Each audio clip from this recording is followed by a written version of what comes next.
Salut les CM2, on se retrouve cet après-midi pour la séquence 74, multiplier et diviser un décimal par 10, par 100, par 1000. Dans la séquence 73, on avait appris à multiplier et diviser un décimal par 10. Je te rappelle comment ça fonctionnait. Quand on multipliait par 10, il fallait juste observer que les unités devenaient des dizaines. Et il suffisait donc de décaler la virgule du rang des unités vers le rang des dizaines. La virgule qui était ici allait se retrouver ici. D'accord?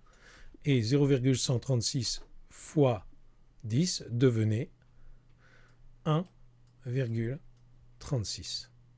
De la même manière, quand on divise un décimal par 10, les unités deviennent des dixièmes et la virgule se décale d'un cran vers la gauche. Les unités deviennent des dixièmes. D'accord? En fait, ça va être exactement la même chose quand on va multiplier ou diviser par 100, multiplier ou diviser par 1000. Quand on multipliera par 100, les unités deviendront des centaines. Quand on multipliera par 1000, les unités deviendront des milliers. Quand on divisera par 100, les unités deviendront des centièmes.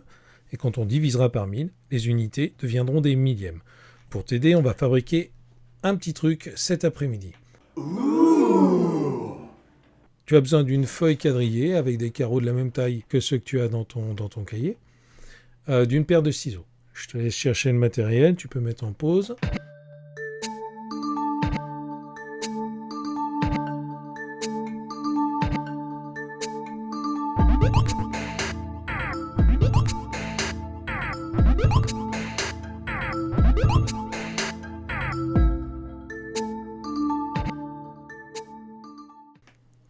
Et on se retrouve pour le bricolage. Tu vas découper un morceau proprement, c'est mieux, de 3 carreaux sur 12 carreaux. Et on va le colorier de 2 couleurs. On va partager une couleur ici pour la partie entière, une couleur ici pour la partie décimale. Donc une fois que c'est colorié, ça ressemble à ça. Tu vois, j'ai colorié, alors sans trop appuyer, parce qu'il va falloir écrire par-dessus, j'ai colorié ce côté-là pour la partie entière, ce côté-là pour la partie décimale. Ensuite, je complète, unité, dizaines, centaines pour la partie entière. Alors évidemment ici, il y a les milliers, les dizaines de milliers, etc. Mais ce n'est pas la peine, on va juste marquer ce qu'il y a ici, c'est l'endroit qui nous intéresse. Et de l'autre côté, dixième, centième, millième. Et évidemment, exactement là, je place la virgule. Une fois que j'ai préparé ça, je mets les flèches qui vont m'aider pour savoir dans quel sens je dois décaler la virgule. Si je divise par 10, je décale la virgule dans ce sens-là, vers la gauche. Si je multiplie par 10, je décale la virgule dans ce sens-là, c'est-à-dire vers la droite.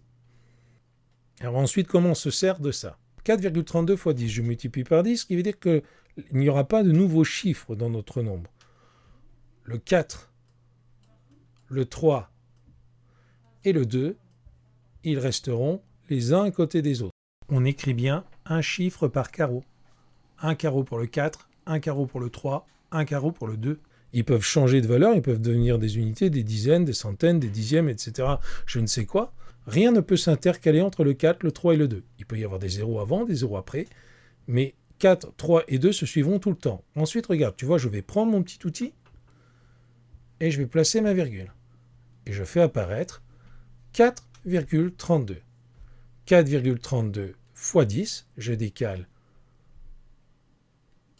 d'un cran vers la droite et je peux maintenant placer ma virgule ici. Et j'ai trouvé 43,2. 0,045 divisé par 10.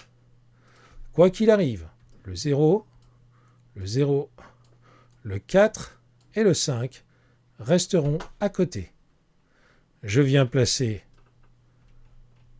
mon petit outil de façon à faire apparaître 0,045. Je divise par 10. Je dois donc décaler dans ce sens-là. Et il va falloir que je rajoute un 0 ici pour marquer les unités comme elles se marquent toujours avec un 0. Et là, ma virgule. Et j'ai fait 0,0045. Ensuite, je dois faire 3,584 fois 100. Je sais que le 3, le 5, le 8 et le 4, quoi qu'il arrive, vont rester les uns à côté des autres. C'est juste la valeur des chiffres qui va changer, je te l'ai déjà dit plusieurs fois. Je viens placer mes virgules au bon endroit, 3,584, je le multiplie par 100. Pour multiplier par 100, je vais faire x 10 et encore x 10. Je décale donc ma petite règle de 2 crans vers la droite. x 10, encore x 10. Et je viens placer ma virgule et j'obtiens 358,4. Mes unités, ici, sont devenues des centaines, ce qui n'est pas étonnant puisqu'on multiplie par 100. D'accord? Les unités deviennent les centaines.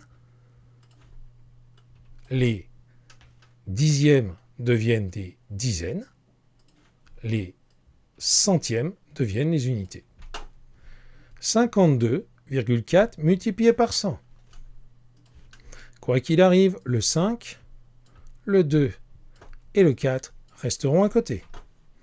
Je viens placer ma règle, ici, pour marquer 52,4. Multiplié par 100, c'est x 10, et encore x 10. Je décale d'un cran, j'ai une case vide.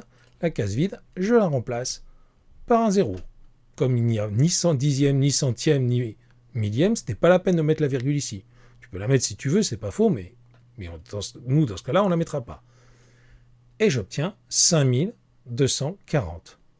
Et je vérifie bien que mes unités, 2 unités, sont bien devenues des centaines. Ce qui n'est pas étonnant, si je multiplie une unité par 100, j'ai 100. De la même manière, on va diviser par 100. 873,9 divisé par 100. Quoi qu'il arrive, le 8, le 7, le 3 et le 9 resteront les uns à côté des autres. Voici 873,9. Je divise par 100, c'est-à-dire je divise par 10 et encore par 10. Je divise par 10 et encore par 10. Et je viens placer ma virgule. J'obtiens 8,739. Les unités sont devenues des centièmes. Ce qui n'est pas étonnant parce que si on partage une unité par 100, eh ben, on a des centièmes. On termine en divisant 4,802 par 100. Quoi qu'il arrive, le 4, le 8, le 0 et le 2 resteront les uns à côté des autres. Je viens passer mes unités, 4,802, je divise par 10, et encore par 10. Cette fois-ci, il va falloir que je complète avec le 0 des dixièmes, comme je suis dans le vide, et mes unités 0. Je place ma virgule, et j'obtiens 0,04802. Je vérifie, là aussi, que les unités 4, comme j'ai divisé par 100, sont bien devenues des centièmes. Effectivement, je suis dans les centièmes. Voilà, ben écoute, j'espère que ça t'aura aidé. Quand il faudra multiplier par 1000 ou diviser par 1000, on décalera la petite règle de 3 cases vers la droite ou 3 cases vers la gauche.